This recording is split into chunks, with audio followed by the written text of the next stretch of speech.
This is Daily Armenia, CivilNet's daily news digest. Here's what's making headlines in Armenia today.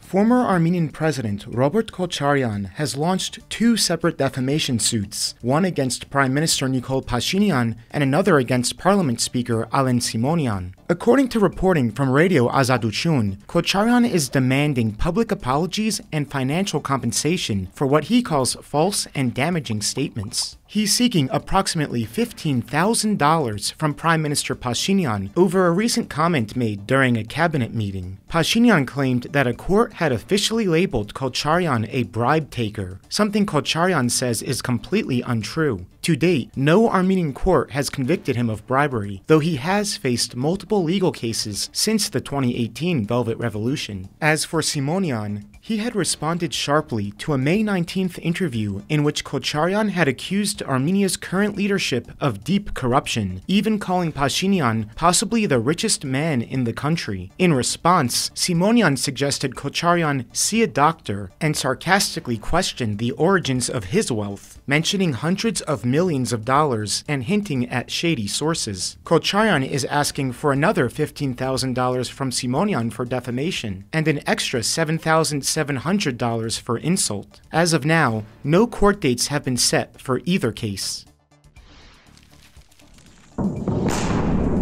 The conflict between Israel and Iran is already affecting Armenia's economy, with importers facing growing logistical challenges. Economy Minister Gevorg Papoyan told lawmakers today that several cargo shipments are stuck, some at the Iranian port of Bandar Abbas and others halted on roads through Iran. Importers relying on Iranian transit are encountering serious delays, Papoyan said during a parliamentary session on the state budget. He added that while no formal emergency task force has been set up, the government is coordinating daily to manage the situation at both political and economic levels. This new problem is in addition to unrelated issues caused by restrictions imposed by Georgia for reasons that are still not clear on Armenian goods going to Russia. Finance Minister Vahe Hovhannisyan also commented on the regional conflict, warning that it could have both negative and positive economic effects for Armenia. Pointing to the example of Russia's invasion of Ukraine, everything depends on how long the crisis lasts and how intense it becomes, he said. He warned that escalating conflict could disrupt trade routes through Iran and damage investor confidence in Armenia due to increasing perceived risk about the region. He concluded by saying, "We must stay alert and prepare steps to soften any potential impact on our economy."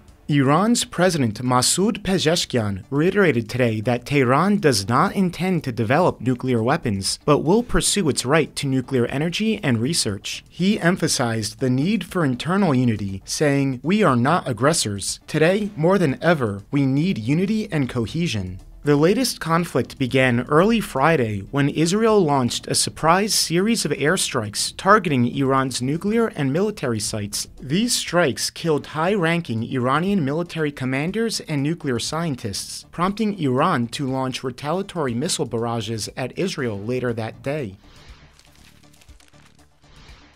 Armenian and Indian relations, which have already been growing over the past few years, have received new impetus in the wake of India's conflict last month with Pakistan. Dr. Abhinav Pandya, founder and director of the India-based USANIS Foundation, joined us to explain how growing awareness within the Indian government and public regarding Pakistan's close alliance with Azerbaijan and Turkey has created new opportunities for Armenia in defense, trade, tourism, and infrastructure. Dr. Pandya also examines Iran's vital role and the resulting challenges with establishing the international north-south transport corridor, which could connect India to Armenia and onward to Europe. Learn more from the broadcast, which is linked in this video's description.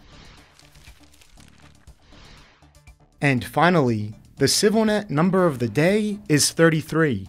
That's because it has just been announced that the prestigious 33rd edition of the Concours Mondial du Bruxelles Wine Festival's Red and White session will be held in Yerevan in May of next year. The Concours Mondial is one of the world's most significant and influential wine competitions. It aims to identify the world's best wines, provide a quality guide for consumers, and promote winemaking heritage.